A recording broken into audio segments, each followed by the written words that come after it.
Hello student, this is Pawan Gupta and you are watching our YouTube channel Elite Info Systems. आज आपको MS Access के third video में बताने जा रहे हैं कि एक्सेस में डेटा किसी बाहरी एप्लीकेशन से जैसे कि एक्सेल से कैसे इंपोर्ट करना है और यहाँ के डेटा को कैसे एक्सपोर्ट करके ले जाना है। तो सबसे पहले आपको जाना है एक्सटर्नल डेटा पे, जहाँ पे आपको ऑप्शन मिल रहे हैं कि आपको डेटा कहाँ कहाँ से इनपुट लेके आना है। So we have following options like MS Excel, MS Access, यानी कि एक्सेस की किसी दूसरे डेटाबेस से भी आप अपने डेटाबेस में इंपोर्ट कर सकते हो। So how to do it, let's see. Click on Excel button. Now we need to select the Excel file which is stored into your computer. Now using the browse button, locate that file which is already stored in your computer. Like we have stored some of my file into the D drive. There is a brain folder. Now we are going to some file. It will take some time because some data are very heavy, so it may take some time, some information. So if you have a patience, that's a very great thing. Very few people have a patience to do something. Now folder has been opened. Now I will select my folder, competition. Now again, please wait, it's working actually. So we have another folder WK and another folder 2020, and here is some information like results. All right, so this is our result Excel file. जैसे मैंने इसको open click किया, अब इसके बाद आपके पास कुछ option आ रहे हैं कि आप टेबल्स कौन कौन सी मंगाना चाहते हो, कि उसके अंदर कितनी कितनी सीट्स हैं एक्चुअली। जैसे देखो लिखा हुआ है import source data into a new table of current database, यानी कि जितनी टेबल्स उसके अंदर होंगी, जितनी सीट्स होंगी, वो सारी की सारी इंपोर्ट हो जाएंगी आपके डेटाबेस में। ठीक है। और दूसरा ऑप्शन दिया है अपेंड. अपेंड मीन्स होता है पहले से कुछ रिकॉर्ड ऑलरेडी है और उसके आगे ही उसको ऐड कर दो। तो आपकी मर्जी है, आप इंपोर्ट करना चाह रहे हो या अपेंड करना चाह रहे हो। सो अगर इंपोर्ट करते हो तो as a new file, new table आपके पास कॉपी हो जाएगा। अगर आप अपेंड क्लिक कर रहे हो तो आपको बताना पड़ेगा कि जो डेटा आ रहा है वो किस टेबल में ऐड होगा। लेकिन इसके लिए आपको ध्यान रखना पड़ेगा कि जो डेटा टेबल्स में आ रहा है उन दोनों के नंबर ऑफ कॉलम्स सेम होने चाहिए। नंबर ऑफ कॉलम और उनका सीक्वेंस भी एग्जैक्टली मैच करना चाहिए। मैच नहीं करेगा तो इंपोर्ट नहीं होगा। ओके, सो देखते हैं क्या होता है। हमने इंपोर्ट क्लिक किया। हाँ, तीसरा ऑप्शन एक और भी है, link to data source by creating link to the table. इसका बहुत अच्छा यूज होता है कि इसको करने से अगर आपके एक्सेल की सीट में कुछ डेटा नया ऐड होगा तो वो डेटा आपके पास भी यहाँ पे रिफ्लेक्ट होगा। अगर आप पहला ऑप्शन चूज करते हो जस्ट कॉपी हो जाएगा, लिंक नहीं होगा।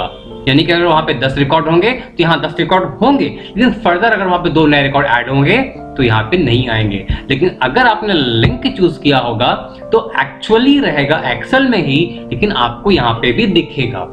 वहां पे 2 नए रिकॉर्ड ऐड होंगे तो यहाँ भी ऐड हो जाएंगे, वहां पे 4 नए ऐड होंगे तो यहाँ भी ऐड होंगे, वहां से डिलीट करोगे यहाँ से भी डिलीट हो जाएगा। तो दिस इज योर चॉइस कि आप इंपोर्ट कैसे करना चाह रहे हो। जैसे मैंने इंपोर्ट में क्लिक किया और आगे बढ़ रहे हैं। Let's see what's going on. We have some option here कि आपको क्या मंगाना है, कितना मंगाना है। So please wait, depends on data कि कैसा डेटा है, कितना डेटा है। अब देखो डेटा हमारा सारा आ चुका है, हमारे पास कुछ कॉन्टैक्ट नंबर्स हैं, कुछ बच्चों के नेम्स हैं, उनके आईडीज हैं। तो यहाँ पे एक ऑप्शन दिख रहा है first row contain column heading.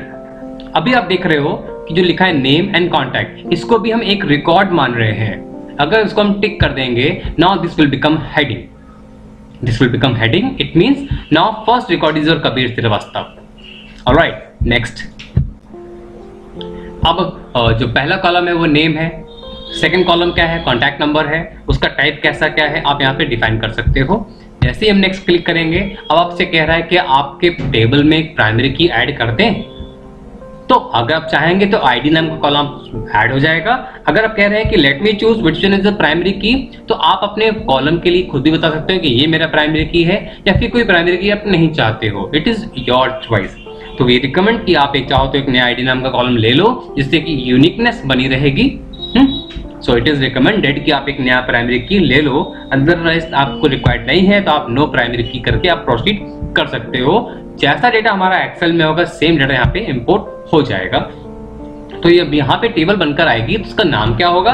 नाम होगा रिजल्ट्स, जो कि टेबल का रिजल्ट वहां पे भी नाम था। Okay, finish now. So this is a process how to import the data into the Access from the Excel file. Data हमारे पास आ चुका है, you can see this. Okay, so this is the process how to import the data into the Access. Process आपको बताने जा रहे हैं कि कैसे अपने डेटा को एक्सपोर्ट करना है एक्सेल में। तो सबसे पहले आपको टेबल चूज करनी है जिसको आपको ले जाना है। जैसे आपका कोर्सेज की टेबल है, अगर आप इसको एक्सपोर्ट करना चाह रहे हो तो आप इस पर राइट क्लिक करो, देन आपको ऑप्शन मिलेगा एक्सपोर्ट करने का। देन आप पूछेगा कि कहाँ एक्सपोर्ट करना है, as a PDF, as a Excel की फाइल या MS टेक्स्ट की फाइल या MS वर्ड में मर्ज करना है आपको। इट मीन्स अगर आपके पास डेटा यहाँ पर एक्सेस में है और उसको मेल मर्ज करना चाह रहे हो, मेल मर्ज आपको पता होगा अगर आपने MS वर्ड सीखा है कि मेल मर्ज से क्या होता है। तो अगर आप अपने डेटा को एक्सेस के थ्रू अगर आप MS वर्ड में मर्ज करना चाह रहे हो तो आप इस प्रोसेस को फॉलो करोगे। नाउ मैंने चूज किया MS एक्सेल की फाइल कि हमें एक्सेल में ले जाना है। तो अब कह रहा है कहाँ पे ले करना है, किस नाम से सेव करना है, तो आप अपना एड्रेस दे सकते हो कि हमें फाइल कहाँ पे सेव करनी है, किस नाम से सेव करनी है।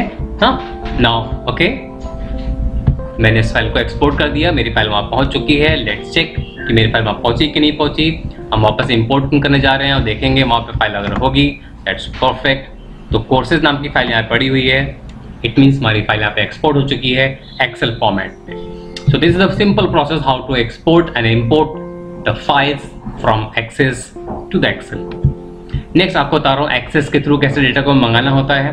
अगर आपके पास Access में ही कोई डेटाबेस पहले से बना रखा हुआ है और उसे आप मंगाना चाह रहे हो तो आप यहाँ बताइए कि आपके पास डेटाबेस कहाँ रखा हुआ है, किस नाम से रखा हुआ है।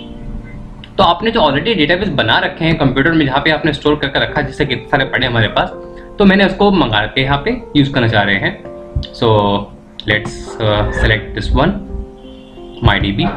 अब इसमें समझिए जैसे ही उसको ओके किया, अब मुझसे पूछेगा इस डेटाबेस से तुम्हें क्या क्या इंपोर्ट करना है। तो हम यहाँ से इसको चूज कर सकते हैं कि हमें टेबल चाहिए कि फॉर्म चाहिए कि क्वेरी चाहिए कि क्या क्या चाहिए हमको। हमने कहा विजिटर नाम की टेबल हमें चाहिए, मैंने कहा ओके। तो हमारे पास यहाँ पे टेबल विजिटर की आ गई है, दैट इज विजिटर टेबल। यानी कि एक डेटाबेस से दूसरे डेटाबेस में अगर फाइल इंपोर्ट करनी है तो आप ये तरीका इस्तेमाल करेंगे। अगर आपको एक्सपोर्ट करनी है फाइल तो अगेन राइट क्लिक करिए, एक्सपोर्ट में जाइए और एक्सेस चूज कर लीजिए, यानी कि आप दूसरे डेटाबेस में अपनी फाइल को भेज रहे हैं। So this is the process how to import and export the tables between Excel and Access. This is very useful tool for the further processing. So enjoy this code. Have a nice day.